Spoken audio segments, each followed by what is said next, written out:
I'm McFarlane. Welcome to the October meeting of the Hawthorne Huddle. Glad to be here. This is an important meeting. We want to begin the meeting with a special presentation discussion by Minnesota's Attorney General, a Northside resident, Attorney General Keith Ellison. And the topic today, the main focus is the challenge of crime, safety in North Minneapolis, particularly around the corner of West Broadway and Lindale. And without further ado, Attorney General, good morning, welcome. Address the issue that everybody's talking about in our community right now. Yeah, absolutely. You know what? Can I turn up? Can y'all see me well enough, or am I kind of dark? Yeah. Well, let me just say, everybody has a right to be safe. Our Minneapolis community, North Minneapolis, we have that same right to be safe as anyone. We ought to be able to walk up to the store at any hour of the day. This is our right. And yet, you know, we all have to acknowledge that there have been many times where this right has been threatened and challenged. So the question is, what are we going to do about it? We know what makes a safe community. What makes a safe community is a strong community, a network of neighbors who are looking out for each other, strong housing, strong schools, true chemical health, and of course, police and prosecution. All those things together make for a strong community. No prosecutor and no police officer will ever tell you that we don't really need the community. They'll tell you we do need the community. We need to be in community and we need to be in partnership, working together to make sure that people give information when they have it, to make sure that people comply with subpoenas, to make sure people use tip lines. All these things are critically important. But we also need the business community. They're an important part of this too. I'm proud to say that the business community does a great job. Most landlords do a great job, not all. Most local businesses do a great job, not all. And when we see more help needed from them, we have to be willing and able to step up. Now, let me just tell you this, a few facts that are very important. You already know these facts, but sometimes they need to be brought to the front. The Attorney General's office does not have the legal authority to just walk in and prosecute crime in the city or the county of Hennepin. I have to be invited in to do it. I've done it when I have been invited in to do it or appointed by the governor, but the legal jurisdiction doesn't exist. Crime is prosecuted and investigated locally in the state of Minnesota. But we do have civil tools, and we've used them. Let me get right to it. I prosecuted I civilly prosecuted 267 cases simultaneously when Stephen Meldal was doing slumlording in the North Minneapolis. We brought it to an end, we did it. I see this action that we took at Winter's gas station and Merwin's Liquor in the same line as that. Now, under the nuisance statute, and let me tell you, it's not just the Attorney General's, it's also Hennepin County, and we've also been in touch with our 5th Ward Council member who's done a wonderful job. Couldn't do it without him. And we've also been in touch with the mayor, and we got all 3 layers of government working together. And, you know, we filed a nuisance action. Now, under the nuisance statute, it says first, that you have a right to be notified as the subject of the nuisance action. So there's a 30-day abatement period after the nuisance notice is filed. What is an abatement period? It is a period of time where the business has a right to fix, to mitigate, to clean it up, to take care of it, to change it, to make sure that things are better than they were. This is very important. We hope that Merwin's and Winters takes care of the problem. There are a few things that I need him to do, but let's just do a little bit of history. I raised all 4 of my children, including the 5th Ward Council member, 2 blocks south of where we're talking about. This is not a strange place to me. I've told my kids and I've told my current spouse, you know, that's not a great place to buy gas, particularly after it's dark. We've seen what, 2 or 3 shootings in the site in September alone, and it's had a bad reputation for a long time. So because of the urgency of the moment, we brought the nuisance action that I told you. Now jumping ahead, what do we want? What does the state in the county, and I don't want to speak for the city, but I think I can speak freely for the city. What do they want? 1, enforce the loitering requirement. It's legal to sell alcohol. People can buy it and go. I have seen with my own eyes people hanging around in the vestibule aimlessly, no point, apparently drinking, attracting others, Lord knows what. Number 2, they have to hire their own security. The city of Minneapolis should not pay for their security on their premises. Yeah, we have an obligation as residents of Minneapolis to offer our policing services on the streets and in the common areas. But when it comes to that premises, they have to clean it up. If they want to contract with local police on overtime, that's their business. If they want to hire another private security, that's their business. But on their premises, it's got to be clean. Those are the 2 things. Number 3, they must sit down and engage community. They've got to sit down with the church. They got to sit down with the local groups. They got to sit down with Mother's Love. They got to sit down with everybody and come up with a plan that makes sense. I know that Jacob Fry wants this to happen. My adult son who's on I know he wants this engagement. You know, they've got to sit and they've got to talk with local community. And then another thing they've got to do is they got to clean up the site. It literally looks like a great place to commit a crime. There's garbage all over the place, and it's got to stop. And they have to clean it up. Now, we have not brought actions against Walgreens, but I think that the bus stop looks like crap most of the time.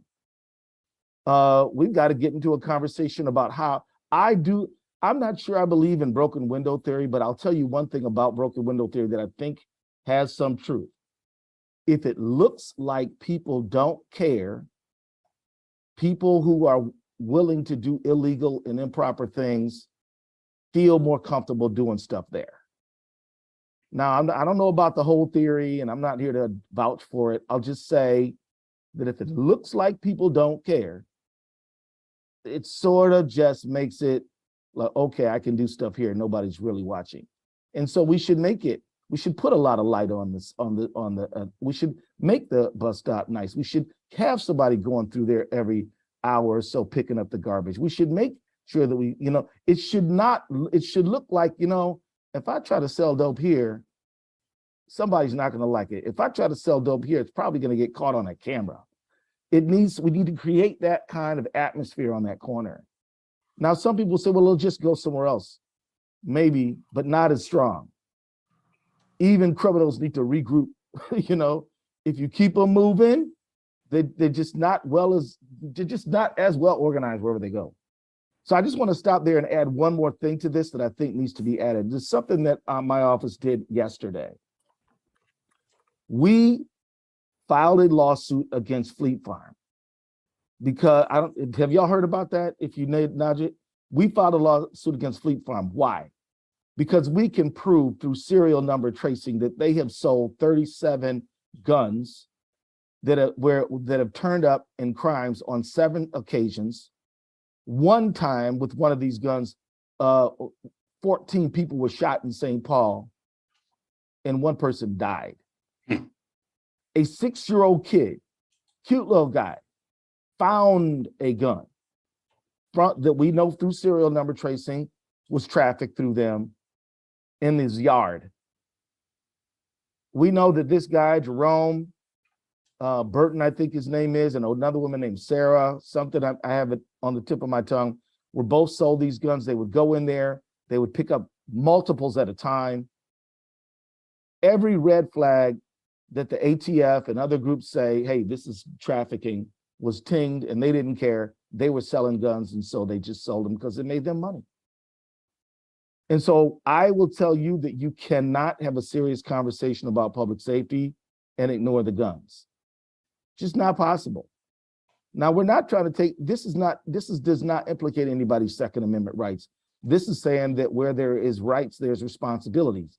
If you have the right to sell guns, you must take measures to make sure they don't get into the wrong hands, and these people didn't. So we brought action against them. Now, the press was asking me, is there anybody else? Is there anybody else? My answer to that is maybe. I don't have anything to announce today.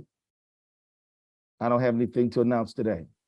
But you can bet, you can rest assured, just adding 1 + 1, that it still equals 2.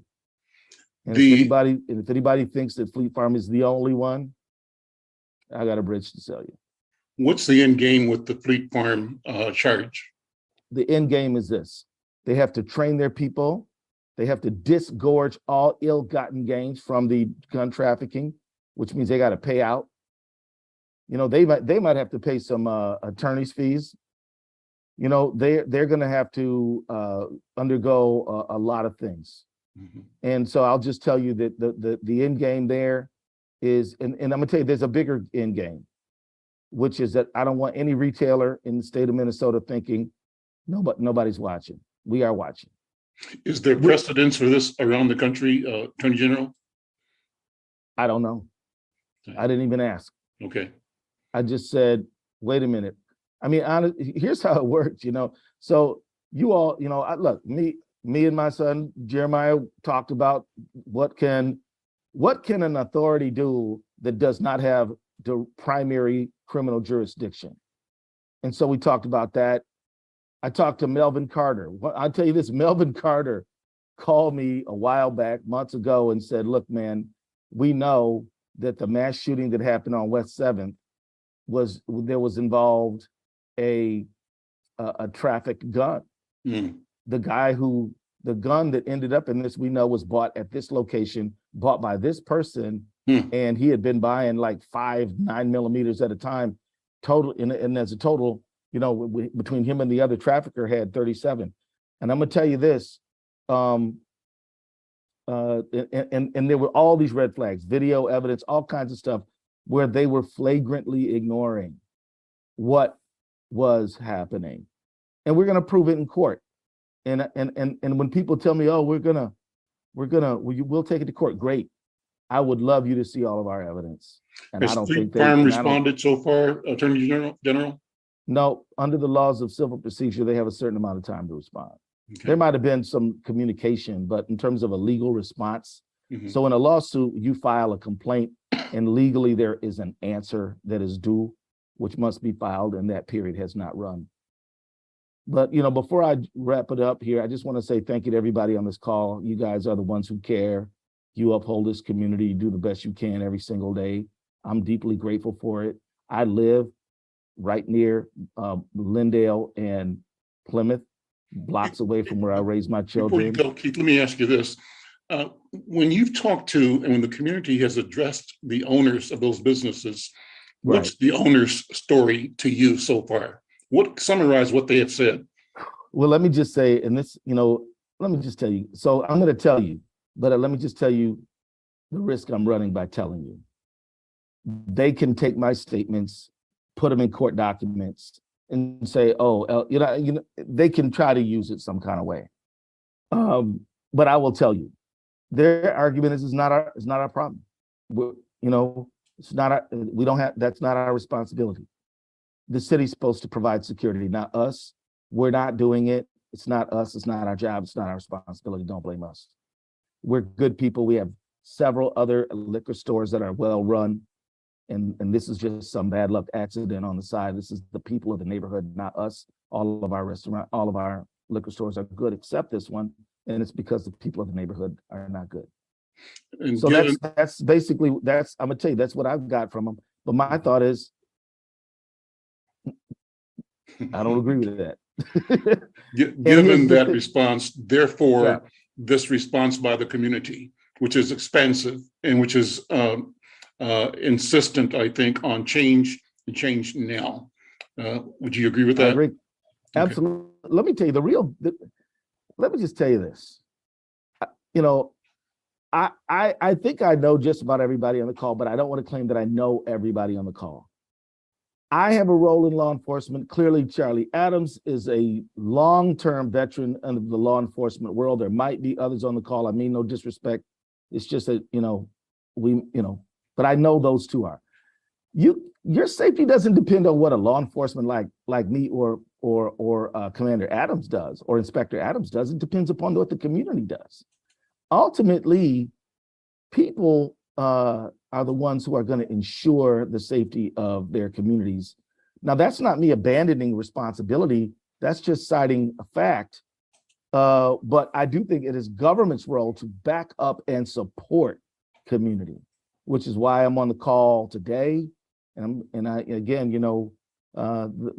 somebody who's served community as many years as Charlie Adams has, I wouldn't ever try to speak for him, but I got a feeling that's probably why he's here, to back up the community and support the community. But at the end of the day, we need, the community is the one who's going to say, the community, somebody in the community knows where the drugs are being sold. They know who's shooting. They know who has a beef with who. They know stuff. And when that information is shared based on the fact that there's trust, that's when we can really have a stronger, safer community. But let me just tell you, overall, I am using civil tools to dry up criminal markets. We're trying to go upstream here. And I just want to say, if some young person commits a criminal act, I believe that has to be investigated and that person has to be held accountable, no question about it. Mm-hmm. But I also know that that's not the end of the story. That person came from a school system. They came from a neighborhood. They came from a food landscape, whether it was a desert or not. They have businesses that are responsible and care, or they don't. There's a lot of things that go into a safe community. And it is more than just law enforcement. And again, I count myself as law enforcement in this conversation. It's bigger than that. We do need a comprehensive approach. We need police and prosecutors, but we need a community too. And that's just sensible. Everybody knows that. I'm happy to answer any other questions you have. I got a 8 o'clock, but okay, let's have 11 questions. minutes from there. Anyone that has a question or a comment? I do. Go ahead. Say your name. Oh, Carrie Jo Felder, North Minneapolis. And I was just wondering, school's a part of it. The family is a part of it. And also, how they grow up is a part of it. And I remember fighting with Angel to lift the welfare wages because they hadn't been lifted in over 24 years. And that was about 8 years ago. And I see that inflation is going up. Is there a way that the Attorney General's office can fight to help raise that as well, to make sure that people aren't, at the very, very bottom, if they have to use those services of welfare? Because I see people getting caught in that system, and that's part of it as well, getting caught in feeling the oppression of that and feeling destitute and, lost, like there's nothing else. Is there something that you can do to help that system? Okay, so good question. Let me just tell you. So the Attorney General does not allocate money. We don't write laws. We don't write ordinances. But we do have a role to play, Carrie Jo, and here's what it is. We have set up a wage theft unit in the Attorney General's office, and we've literally returned hundreds of thousands of dollars back to workers who were stolen from. And we represent the Minnesota Department of Labor and Industry, which also enforces wage theft, and they've actually gotten back millions. And so together we've gotten back nearly $2 million for workers who have been stolen from. Now, I can't pass a ordinance to raise the minimum wage like Jeremiah and his colleagues have done. But if somebody disobeys that ordinance, I can and I will, and I have taken them to court. So again, understanding that some government officials allocate money, others enforce the law as it's written. That's more the area that I'm in. So does that answer your question? Thank you for asking. It's very important to understand that so much of this stuff is tied up in poverty, and people are not so much poor as they're impoverished. People are not so much poor as they're impoverished. If somebody's ripping off your wages, taking a big chunk of your check through a payday lender or a check casher, not giving you adequate services for the rent you pay, it's expensive to be poor, and you need an attorney general who's going to do something about it. Yeah, I wanted to say, Elizabeth had her hand up. I don't know if you could see it. Oh, I didn't a see little that. white hand, and you probably can't see Go it. ahead. But I know she had a question before. Go ahead, you took the Lisa. mic. Me? Yeah, go Oh, ahead. no, Lisa. I good to see everybody. No, I didn't have a question. I was going to type in the chat. James Baldwin said, if you've ever been poor, you know how extremely expensive it is. Thank you for being here, everybody, and thank you for having me. Hey, Lisa, good to see you. I do see a hand. I think Michael has one. This is Coach Tate. How y'all doing? Hey, Keith, I'm wondering, have we or somebody asked the young people that have shot somebody and committed this violence around our community when they're in these places of going to court of the why they're in this position that they're in, and if they've been able to explain the why they did it? Well, I'm not the best person to answer that, but I have heard, I've heard a lot of testimonies and stuff, but I think that there are folks on the call like the inspector and Jeremiah and maybe many others of you who have been in a lot of conversation with young people about this. But what I've heard and what I'd like somebody to supplement and help me elaborate. What I've heard is this, that much of the shooting is not about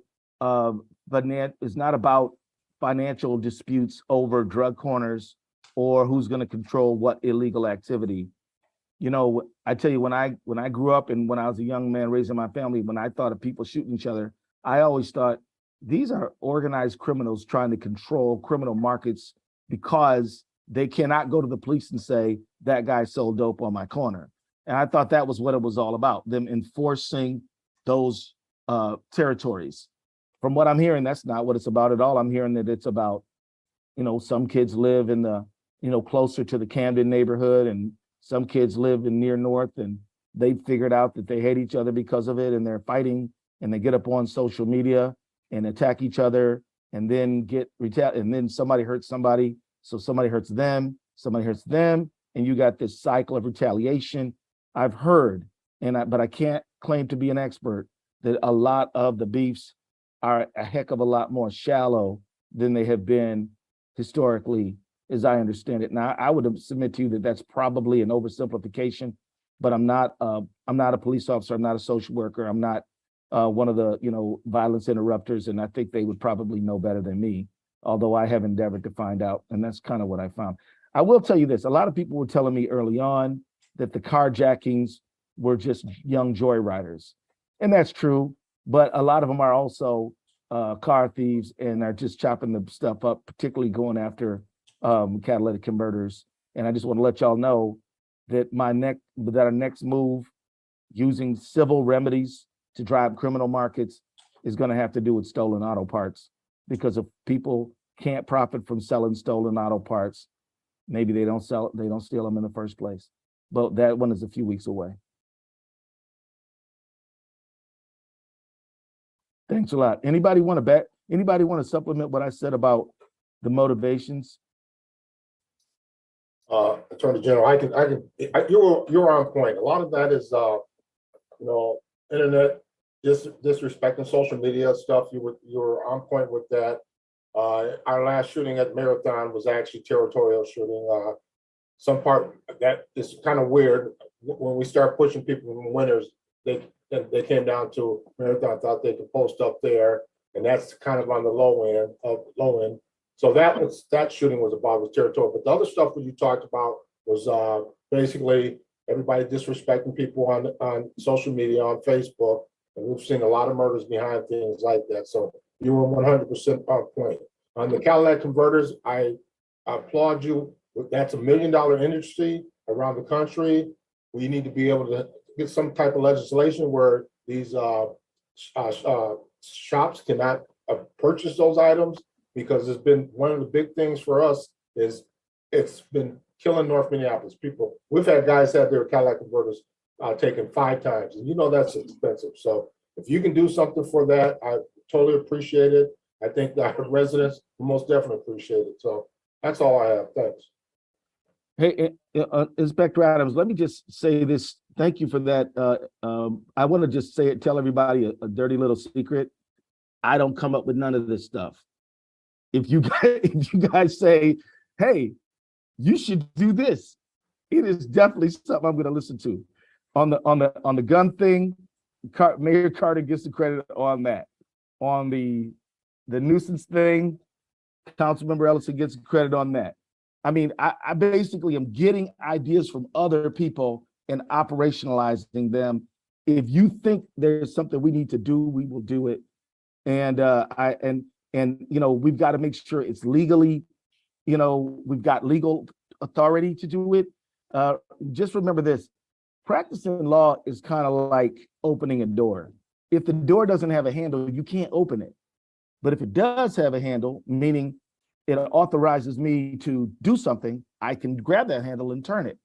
So the reason we don't do criminal prosecution is because that door doesn't have a handle. Somebody has to open it from the other side, the governor or the county attorney. But where we have authority, we will act, but we need your help and allyship and partnership to know where those sweet spots are. It's 7:58, and I do want to sincerely apologize. Just know that if you call, I'm going to come running. This is a long-term commitment that we have. I'm actually writing an article on using civil tools to drive criminal markets, because I want other attorney general around the country to start using it, because I think it's fertile ground. We got to be in partnership to have safer communities. After the pandemic and during the pandemic, people went under a lot of trauma. People reporting depression was up. People reporting anxiety is up. Domestic violence was up. Using opioids was up. Alcohol was up. Street violence was up. All these kind of measures of human welfare were up because people were traumatized. Now that we've got a vaccine, now that it feels like we're getting to the other side of it, we've got to get a handle on all of this aberrant behavior that is connected to that trauma that the whole society went through. I'm not making excuses. I'm just saying we kind of went crazy as a society there for a minute. Floyd, at the same time as the pandemic, disrupted to people. Now it's time to calm back down, get a grip, build a safe community. So blessings to all. Forgive me for having to run out, but know that I'm with you 100% all the time. Thank you, Keith. Al, are you back? Oh, there you are. I'm back, yeah. I had system crash there, so I lost the last 5 minutes, but I want to thank Attorney General Keith Ellison, our neighbor and our friend, and good luck in his campaign as well.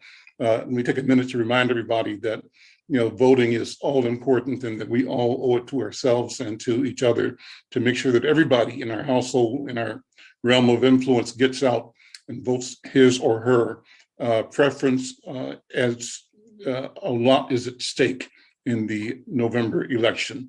Let's do this. Let's move back to the agenda. And if I'm correct, Diana, we'll take 15 minutes for a couple of standing presentations, and then come back and continue on the topic. The topic being, what do we do to deal with the challenges created by the crime and lack of safety at the corner of Broadway and Lindale in North Minneapolis? So I think right now I want to ask Luisa, right? Brendoa Pessoa to come and give us the update on health and COVID in particular. Luisa, good morning.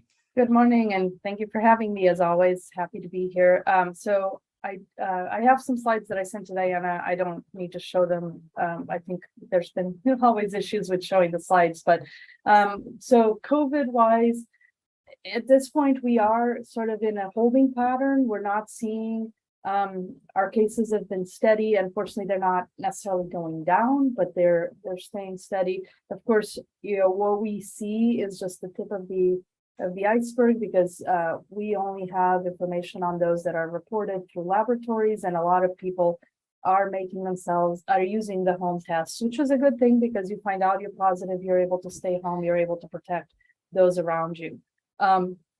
We are encouraging people to get the bivalent booster. It seems to be protective against the the variants that have continued to show up. They're very similar to the BA.5 and BA.4, which were used for the bivalent booster. And so, recommend that you get that if you haven't yet. And bivalent just means that it protects you both against the original variant of the virus and the current, that BA.5 variant. We are starting to see a wave, sort of a surge in Europe and Western Europe, and we've so often followed their pattern. So, just another reason for people to get that protection.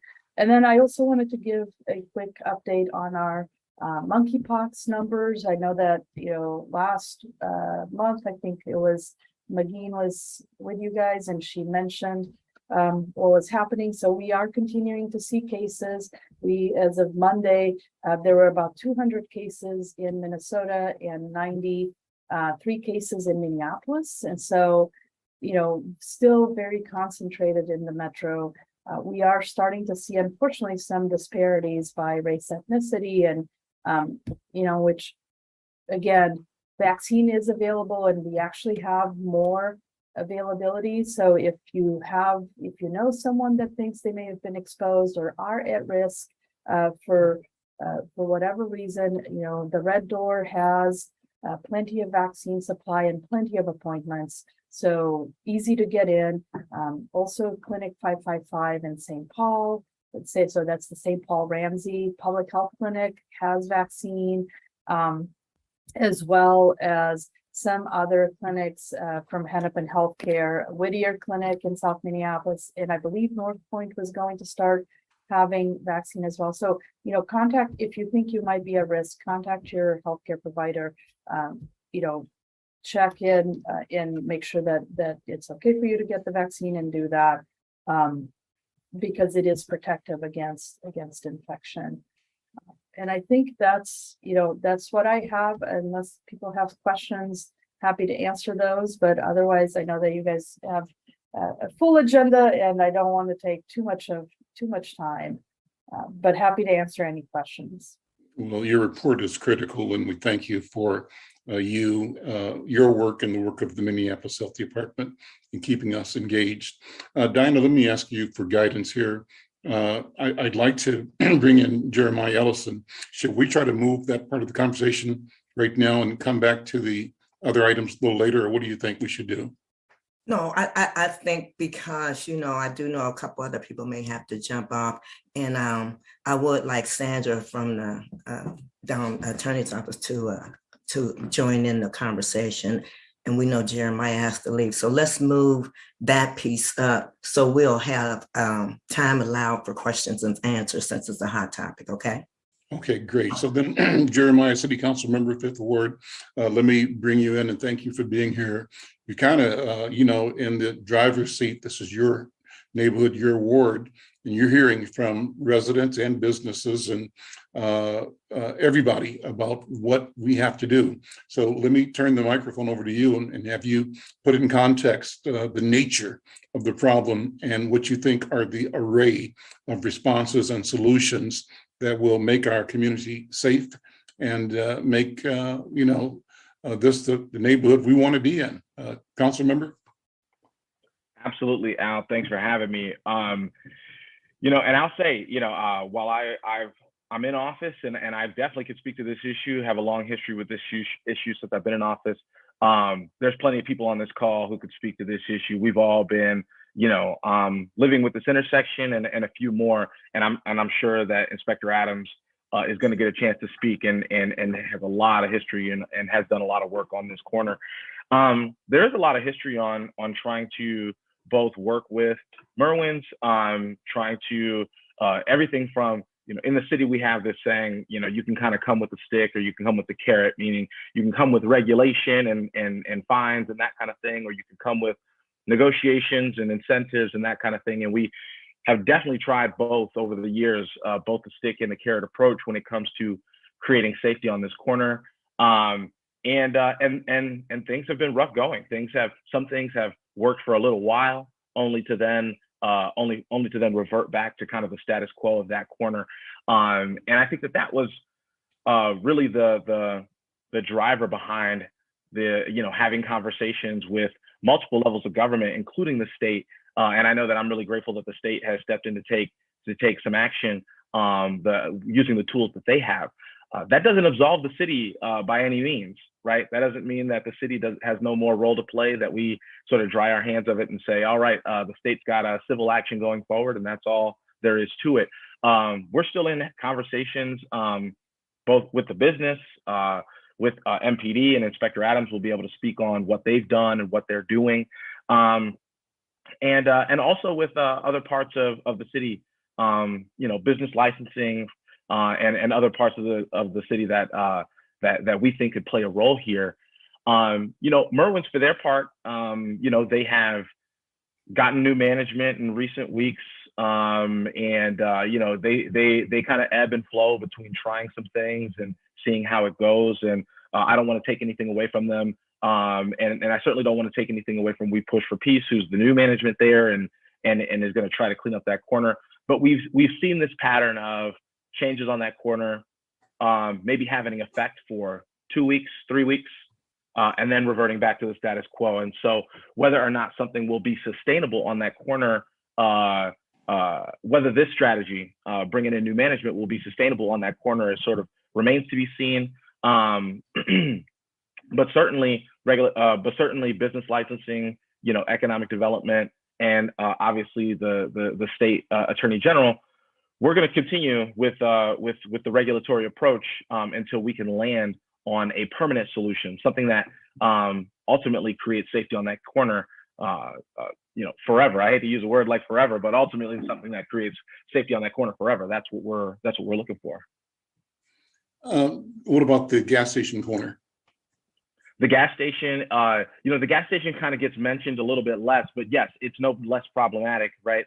And the city's both looking at actions that we can continue, ways that we can hold Winter accountable. And I know that they're a part of the Attorney General's complaint as well. And so while we sort of come to use Merwins as a shorthand for that intersection, ultimately it is the whole of the intersection that is the focus of enforcement, that is the focus of the strategy. And so there's a lot of ideas, about what to do, and it's just a matter of getting some of those ideas to come to fruition. Let me ask Charlie Adams to jump in here and then hang on for as long as you can, Council Member. Inspector Adams, I'd love for you to sort of put a context. What are the numbers that guide and reflect the concern of law enforcement on behalf of the residents of our community? And my question is, what's the difference between Merwins and Mickey's on Plymouth Avenue? What's the difference between Winter and Holiday Gas on Washington Avenue or downtown? Are the situations the same in both cases? And if they're not, why is there a difference? Well, it's obviously there's a difference between Mickey's and the other liquor store. I think with Mickey's, they do have off-duty officers working there, but also they have a young man that actually constantly out there cleaning up the area, keeping it nice. I mean, they even to the point they go over to the bus stop and they clean that up along with Metro Transit. So I think their management of that establishment is on par, on point, basically, I should say. Talking about Winners Gas Station, we've had several meetings. We just had a meeting with them a week ago. And Winners do hire off-duty officers to work at night, but he can't pay for them all day. The attraction to that area is because we have a lot of addicts in that area who comes up there to purchase their fentanyl pills and marijuana.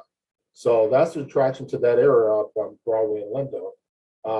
Merwin's, yeah, it's been a problem for a while. We all know that. We finally sat down and met with the new management, Trey Pollard, when we pushed for peace. And as Councilmember Ellison said, they took over management over that. Since Trey Pollard and we pushed for peace have taken over that corner, we have seen zero. It's been a total night and day. No loitering out front. 2 weeks, right? 2 weeks now? Yeah, it's been about 2 weeks. Yep. No loitering. His folks are out there. They're making sure people are not out there. Me and Bill Magnuson met with Trey and Tommy, the owner of the Winners. I mean, not Winners. I'm sorry, the Merwins.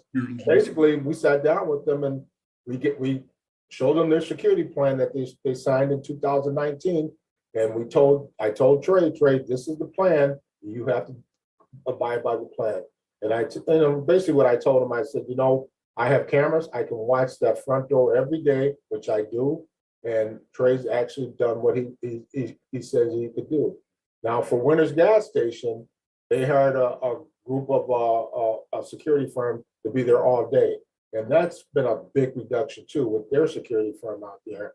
So right now I tell folks it's like a ghost town up there, and I was lucky to get some additional funding from the city to put out extra patrol in that area. So that's one of my mobile beats over there. So now you'll see more squad cars, guys coming in who's off, their days off, and they're working in there and they're just being present in those parking lots, including AutoZone and also including Walgreens. So, and then we also expanded the beat down to Emerson, Fremont, so we can give the cookie cart and juxtaposition. I can't say the word. So we can give them some coverage too. So I mean, council members on point. I think his last two meetings we had was very successful. The Attorney General coming in was successful for us, Hennepin County, and I think we all collaborated with CPED, Eric Hansen. So we were all working together as a group in the West Broadway Coalition, and I think we have to see. I mean, right now it's going well up there, and we just have to see what the long-term effect of that would be. Council member, is the community hearing you? Is the community seeing you? What's the response right now of the neighborhood? Are people believing that genuine change is afoot, is achievable, or is there a paralysis of low expectation or of doubt that in effect either impedes or impacts what can happen? What do you think? To say that people are skeptical of change, it would be an understatement, right? And 2 weeks, and this is taking nothing away from the, from the new management, from Trey. I really like We Push for Peace as an organization. And again, I hope that there's a permanent solution here one way or another, but 2 weeks in the grand scope of how long this intersection has been a problem, the community is not going to be convinced, right? And I would never ask the community to be convinced that this is the perfect solution, right? Only a couple of things will prove that. Time is going to prove that, right? And we're going to have to be diligent. The city's going to have to be diligent, right? The AG's office is going to, they're going to continue with their case.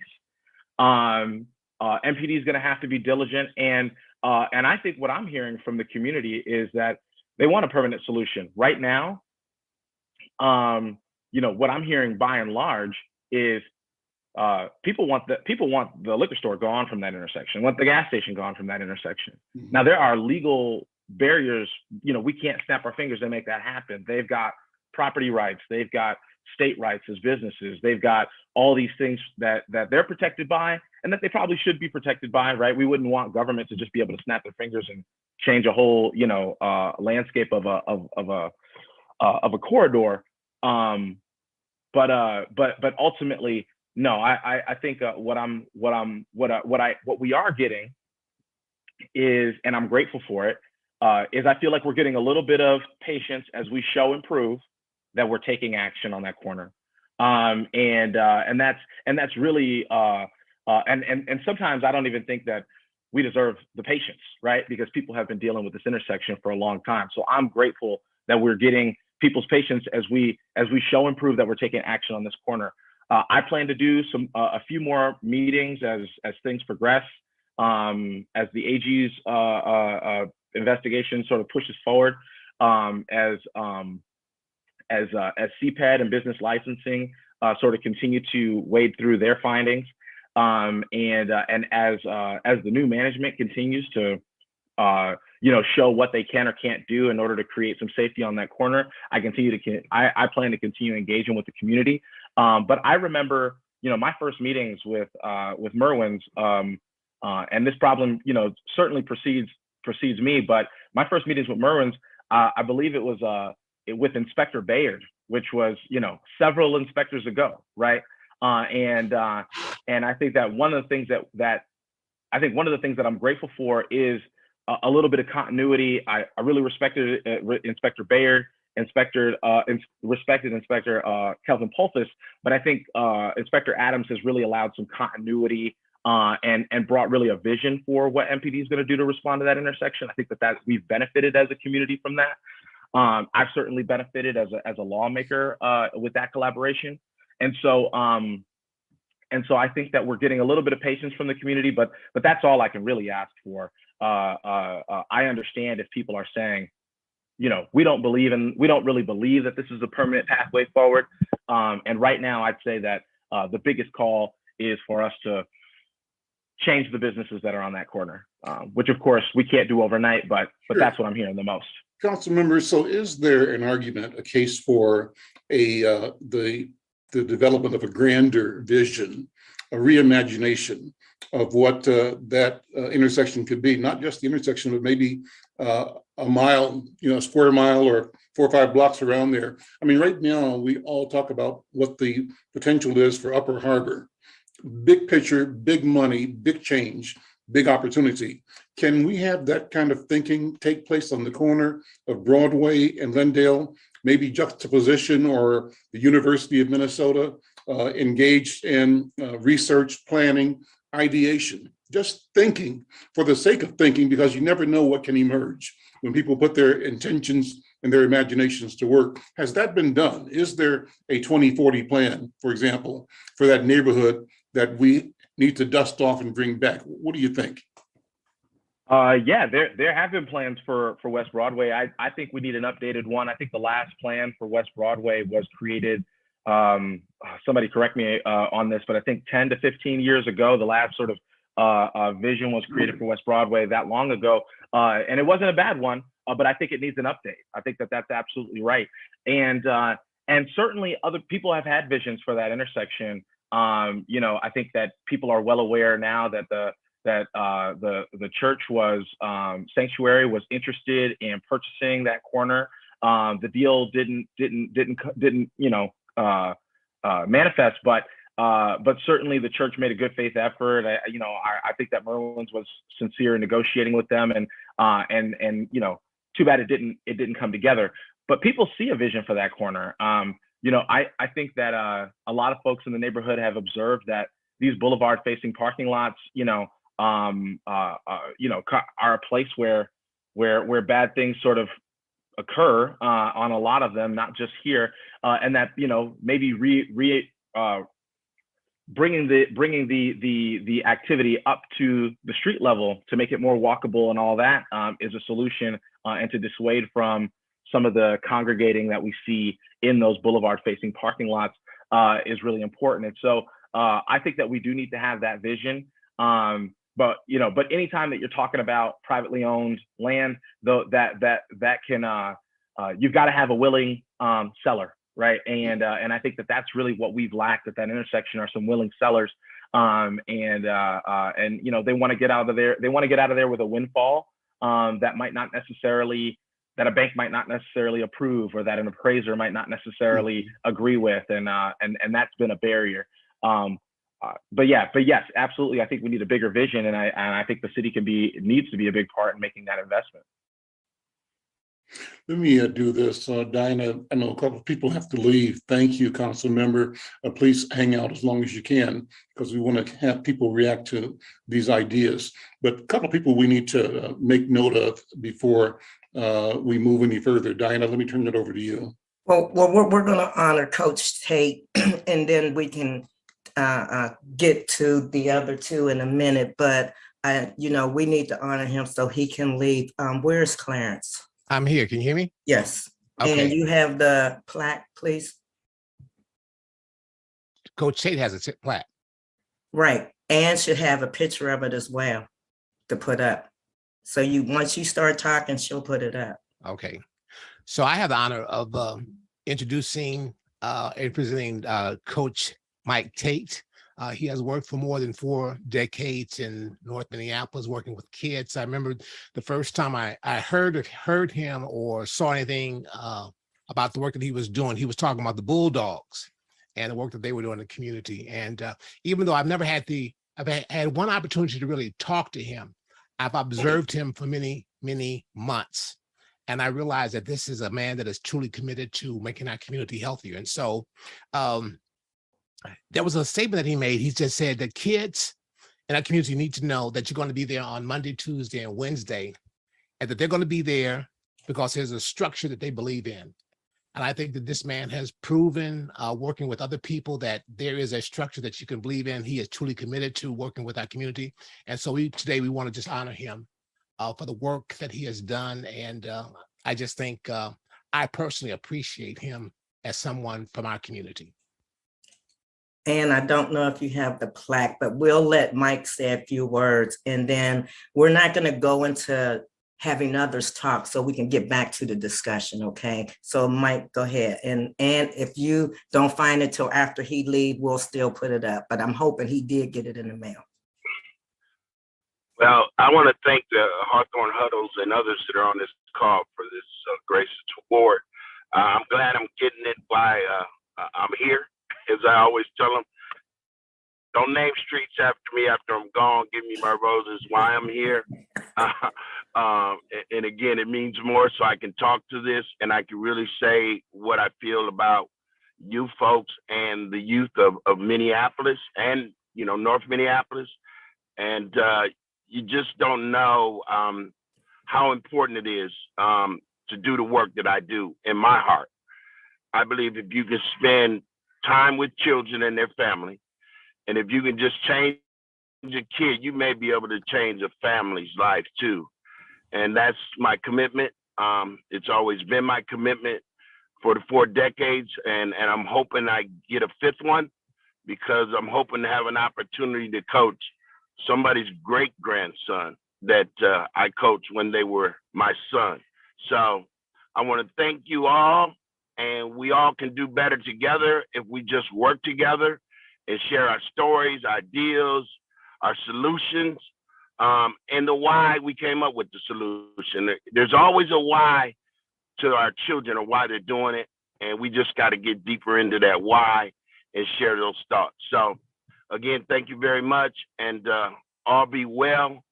And I look forward to hopefully being on these meetings again to give some kind of the whys of why I do what I do. Thank you, Coach. So, Ann, let's quickly do the other two. I see you have put one up. So go ahead and do your person, and I'll do my person, and then Elle, we'll turn it back over to you, because the discussion is deep, and I'm really enjoying this discussion. So, Miss Ann, your person.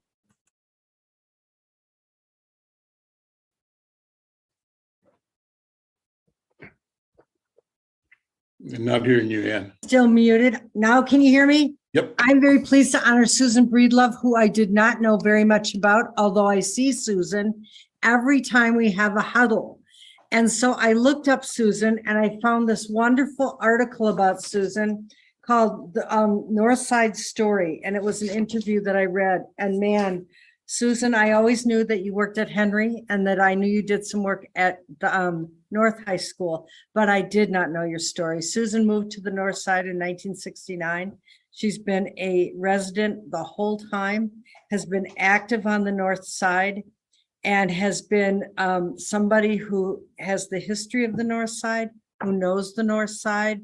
She's somebody who knows all kinds of things about it. And I think we can all benefit from her stories and her life and her dedication to the North Side of Minneapolis. And as somebody from the Minneapolis Youth Coordinating Board, Susan, I want to thank you for your dedication to our young people on the North Side. They have benefited and you have made a difference in their life. And thank you so much for everything that you have done. And I'm really pleased that we could award this to you today. Thank you. I'm gonna take a few minutes, Miss Susan, to say a few words. Hi, good morning, everyone. I appreciate the award. I've taught many, many kids on the North Side and Mr. Tate's children, for example. I have an award in my dining room here that I received from his daughter, Amika, for my dedication to her and her family. Thank you so much. And if you're interested in the topic about Henry changing its name, I have done 6 years of research about Patrick Henry, about the times in which he lived and about the time in which the school was named Patrick Henry.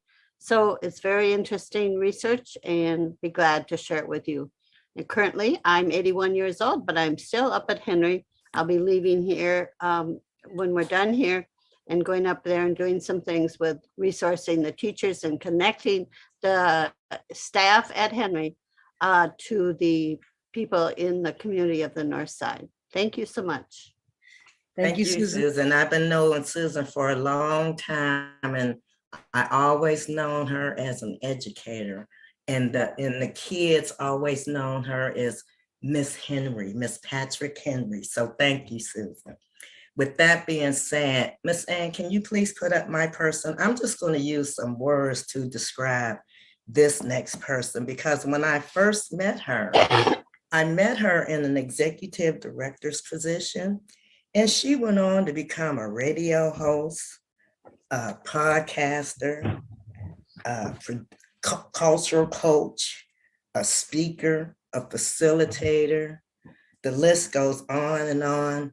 Two things, though, I know that she's proud of is her grandbaby sitting down here on the bottom of the plaque. So, but I'm glad to call her my friend, Miss Alyssa Jones.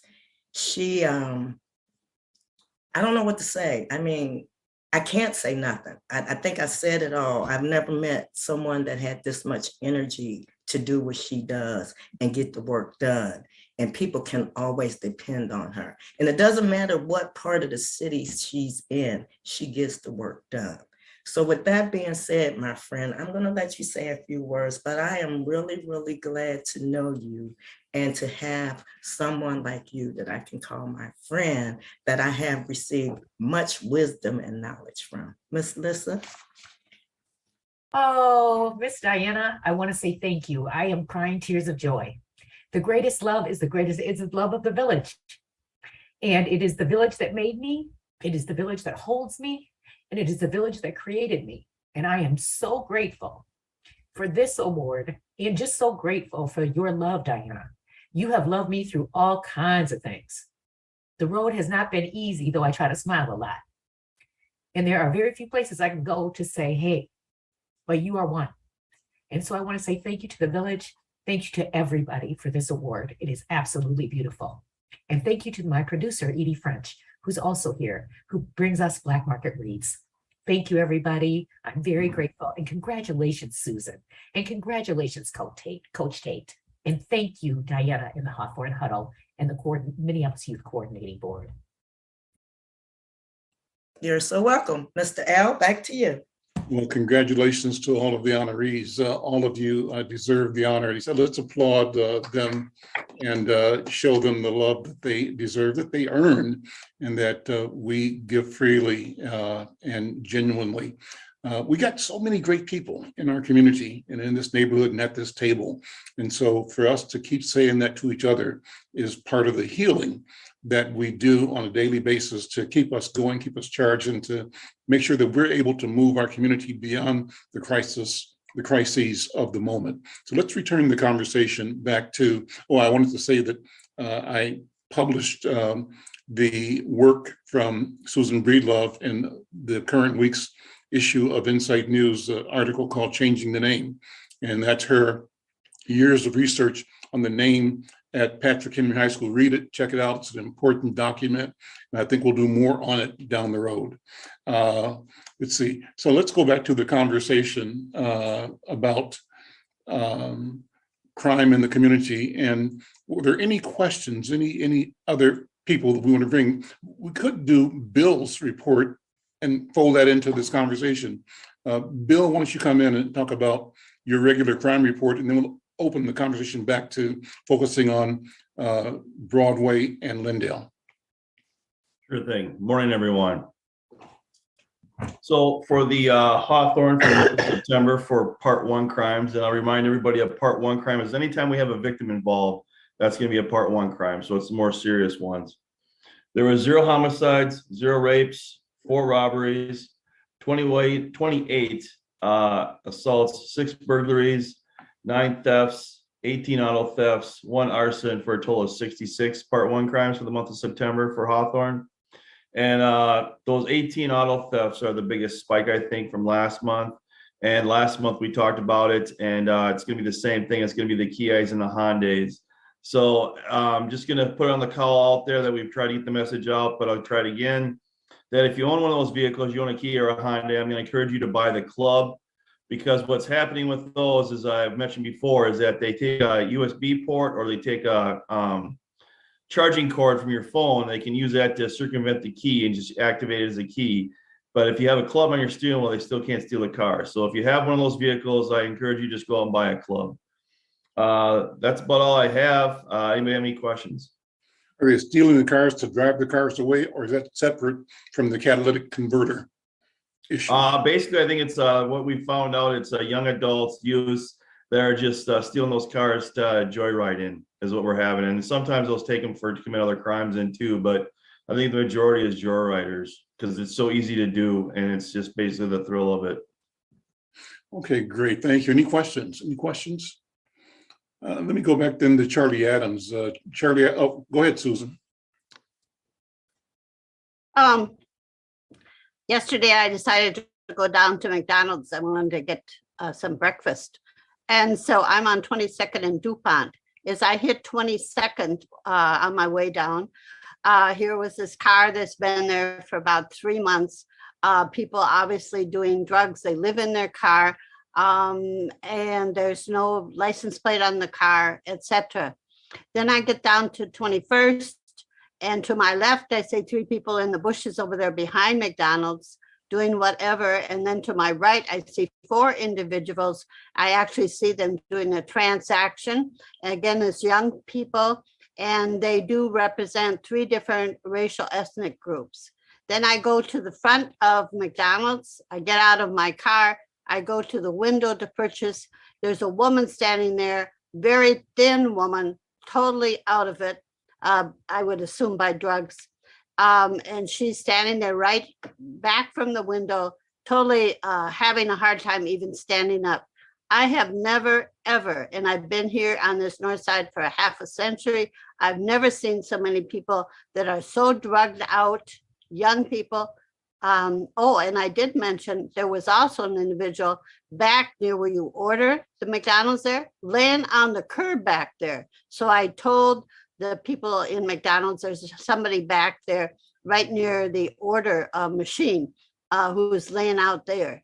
So that was my experience yesterday at 10 o'clock yesterday morning when I went to go get a McDonald's breakfast. I had a similar experience at the first bank on West Broadway to the drive-in, and while making that transaction, a couple of guys leaning on the building just beyond where the teller window is, but obviously wiped out, laid out, nodding. I've never seen that before, and it is alarming and frightening. Charlie, what's going on? Is that fentanyl? And what do we do? I guess I saw Booker Hodges on TV a couple of days ago with a story where they seized X, 1,000 pills of fentanyl. What's the big picture here, and what kind of impact is that happening to our community, and what are we doing about it? What can we do about it? Well, Al, you're absolutely right. What you saw, Ms. Breelove, most definitely you're on point. What you saw, that that some of that is displacement from Merwin's and 626. But if you go farther down to the 94 exit, you can see all those people down there who are hooked on fentanyl pills. So basically, what they do, they crush them up, they put them in tinfoil, and they're smoking them. On Broadway and Lindale, there was 2 bus stops, and you've all seen it. Where it was jam packed with people in there smoking fentanyl out in broad daylight. They didn't care. So with the assistance of Metro Transit and Bill Magnuson, we were able to get those 2 shelters temporarily removed. That's an act of God to get a shelter removed. So when I removed that, they went on over to the other side, on Cub Food side, and that's where they were doing it. So, by us, with our Operation Endeavor that you guys all aware of, that's been going on, it's been up here actually doing some great work, taking out a lot of bad guys. We've also taken a lot of pills off. I'm quite sure we've taken more off than what Chief Hodges has done. I can see a significant reduction with some of the addicts out there because of our efforts of getting these, intercepting these packages of fentanyl pills. So we're going to continue to do that with the help of the DEA and ATF and our CERT teams and our weapons unit. But when we displace people from their original areas, they're going to pop out over to other areas.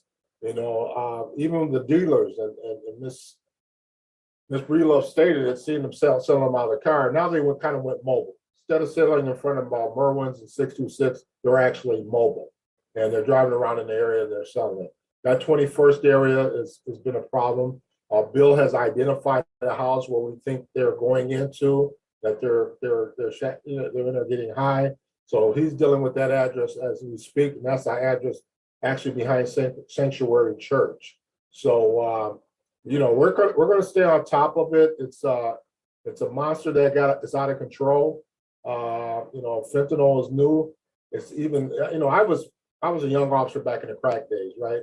And when crack addicts are walking around, they were just like zombies, like these folks. So it's not new for me to see people act like that, right? But we don't even have a narcotics unit here in the Minneapolis Police Department because a couple chiefs ago decided that we didn't need one. So we don't even have narcotics enforcement.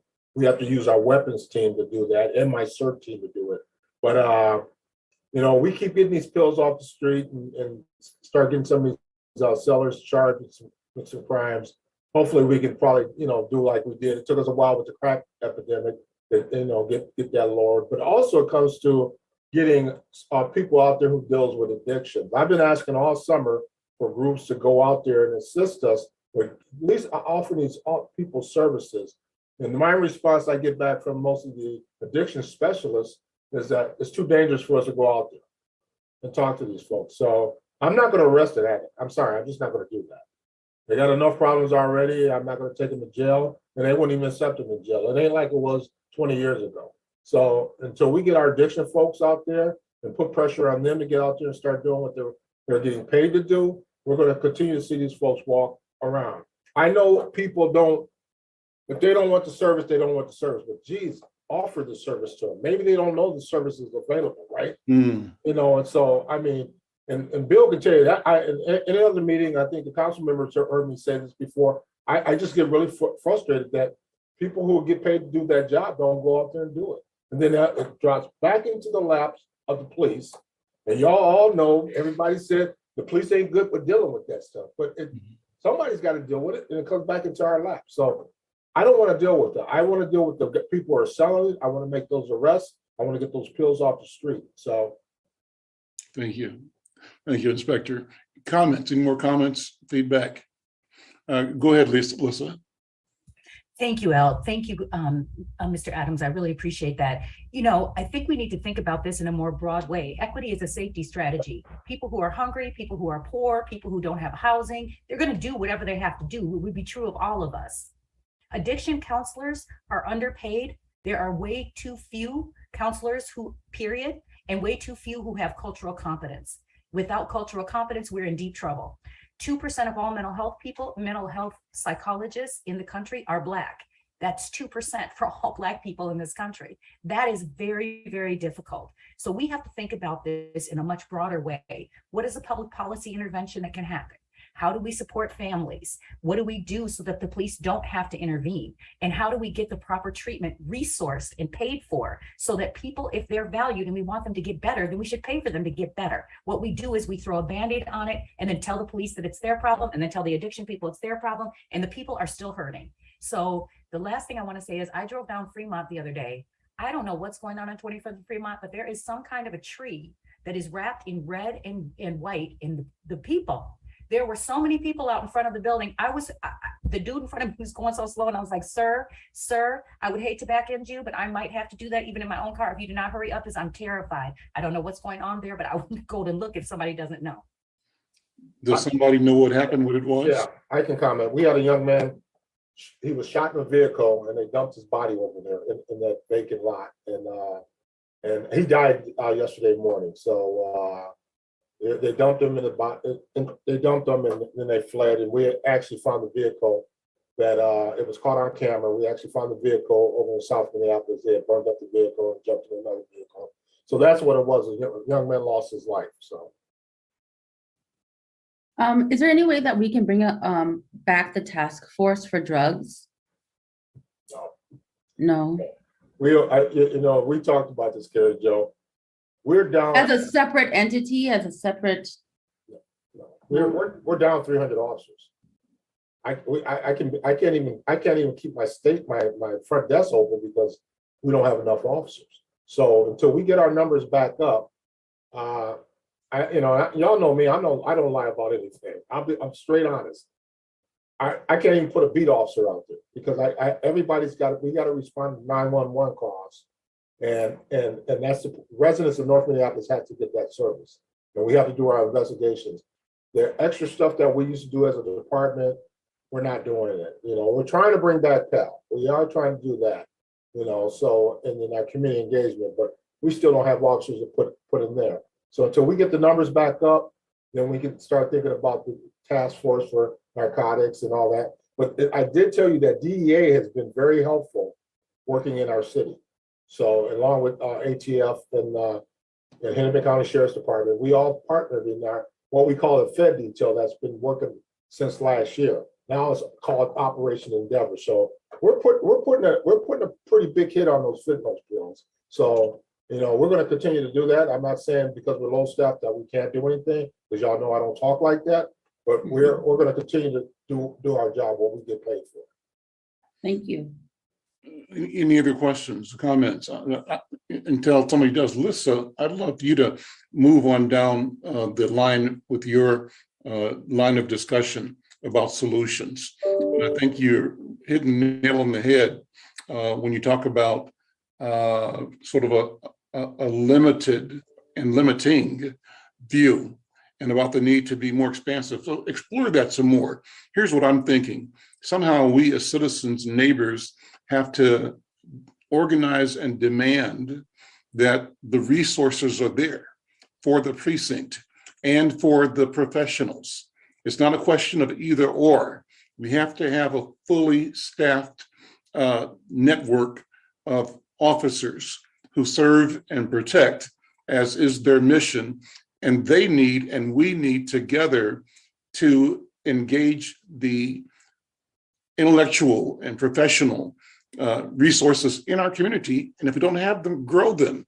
But we need to have the financial resources to do that. Talk about that, Alyssa. Am I on the right track with your thinking or not?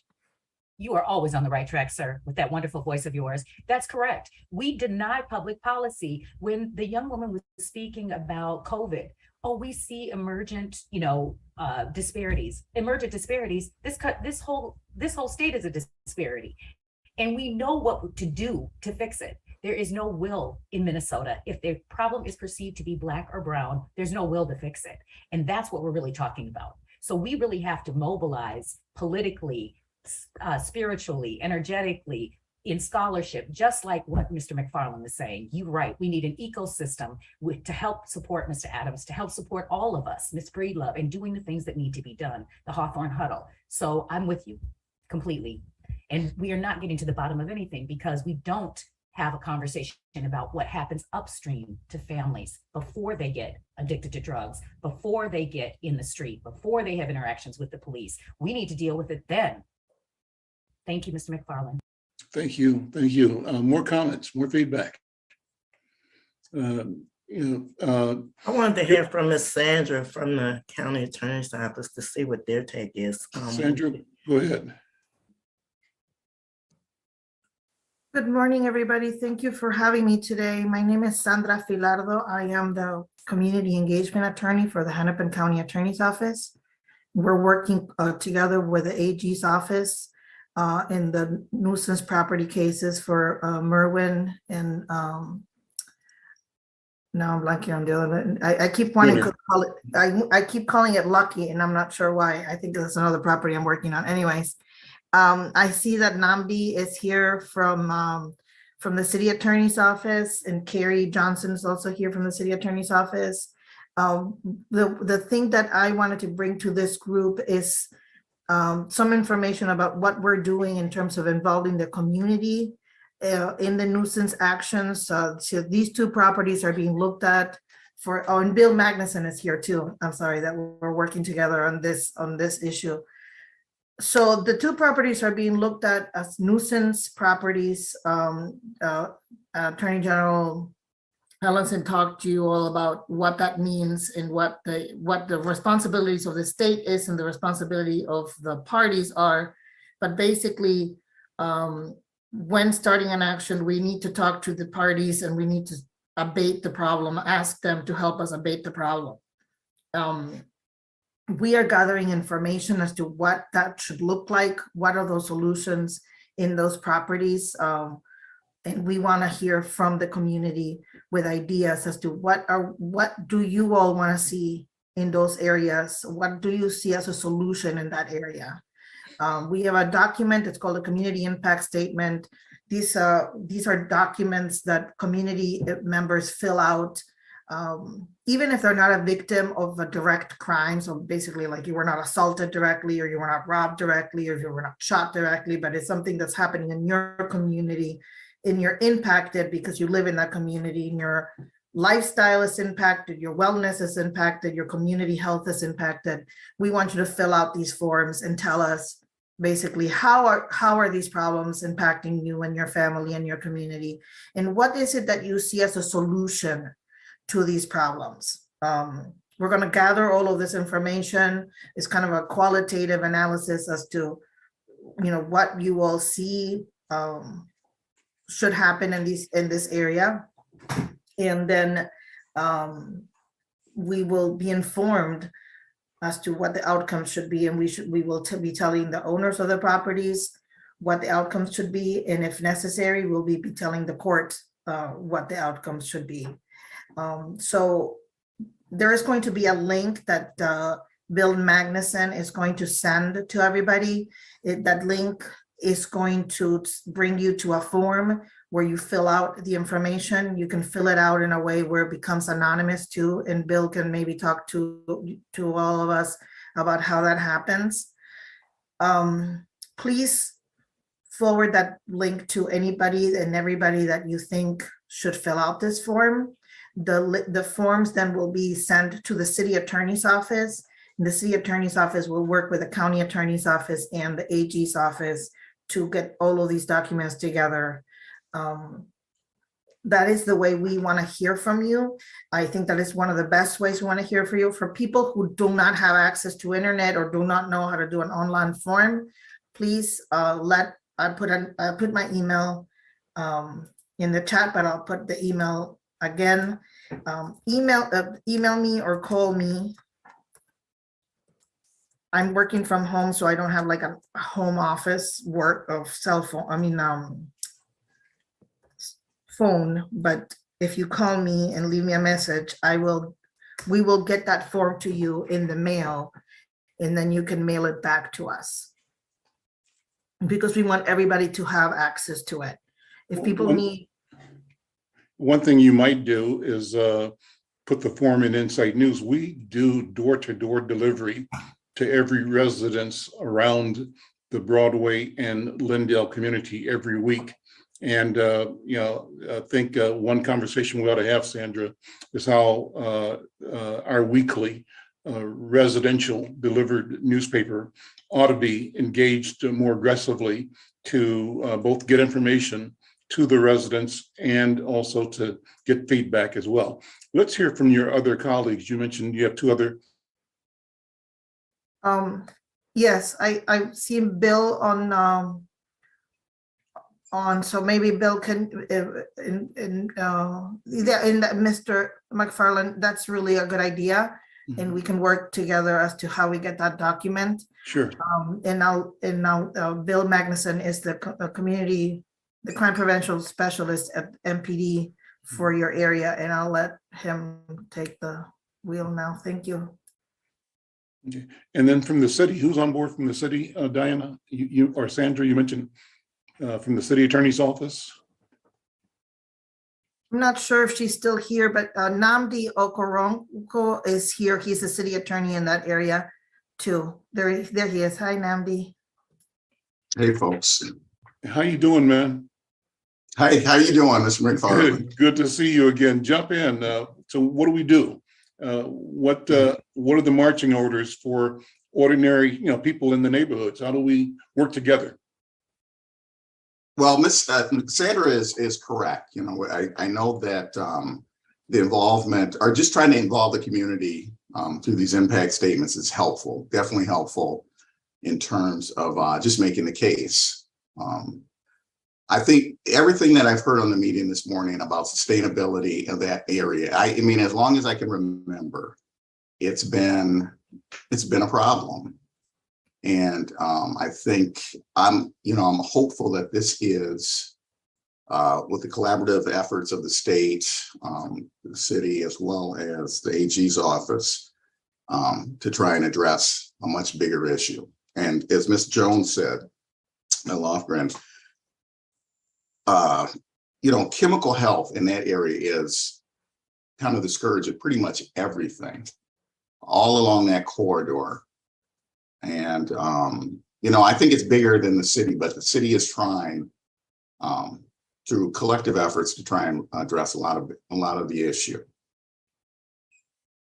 And that's what I can add. My colleague, Carrie Johnson, was on here. I think she had another meeting, but we also, I'm not sure if there's anybody on here from business licensing or regulatory services. Crystal, you were making some comments in the chat. Why don't you weigh in here just on impressions and recommendations and thoughts, Crystal? Is Crystal still here? Yeah, Crystal Porter. I'm sorry, what was the question? Well, I was noticing your chat activity, excellent comments you're making, and I just wanted you to weigh in because you always have insight and clarity and intention.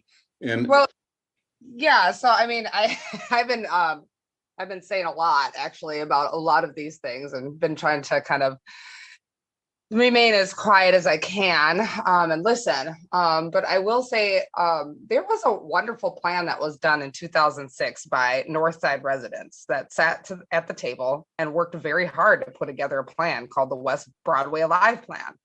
And a lot of the seniors in the community that I'm connected to have mentioned it over and over and over again, have redirected me to this plan. And for some reason, that time was spent, that money was spent, and nothing was done about it.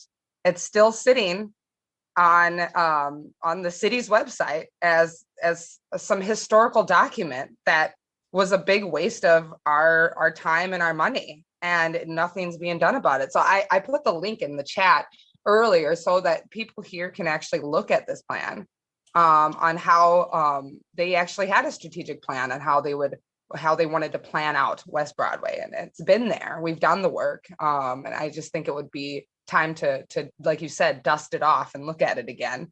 As far as the issue with the drugs, and I'm always going to stand behind Lissa Jones when she commented that we need to focus on why people are out here doing drugs in the first place, to escape the trauma, to escape the heartache, to escape the lack of education, to escape the lack of a father or mother in the home.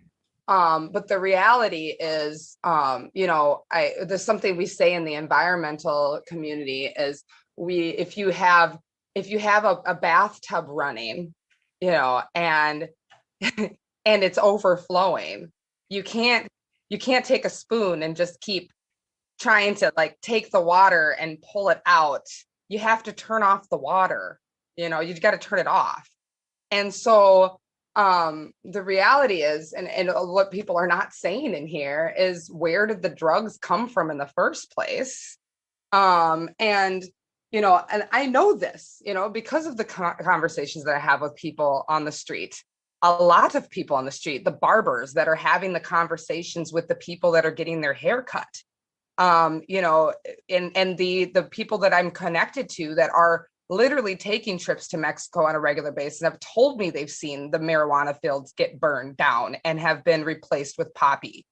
And the fact that these drugs are coming into our community and no one is really stopping them from actually entering our country. And, during the time that we had the pandemic and our babies that were told they couldn't come to school, they had nowhere to go, and they were out in the street protesting after George Floyd was killed because they needed a sense of community, and kids that came from all over, not just our state, but states surrounding that haven't left, because let's be real, Northsiders, how many people have noticed that a lot of those kids that are out there, and I'm saying kids because a lot of them are very young, have you ever seen their faces before the last couple of years? And a lot of the people on here are Northsiders. And so we recognize faces. And a lot of these faces came from somewhere else. And they came in during the George Floyd riots. And people were passing around what was thought to be Percocet and was telling them this was Percocet. And they took it and they're now hooked on this fentanyl. And so, and just like, Charlie Adams said earlier, they had seized 108,000 fentanyl pills in Bloomington a couple weeks ago. That's enough to kill 1/5 of the population in the state of Minnesota. And that's just one bust. So how much of this is out here? And we have to, if we know that, and if I'm just a regular person, and if I know this information, then why is this information, nothing being done with this information? So Crystal, let me stop you there because we're almost out of time. Thank you for posting the Broadway Alive executive summary. I want to, before we close, bring in Clarence for an update.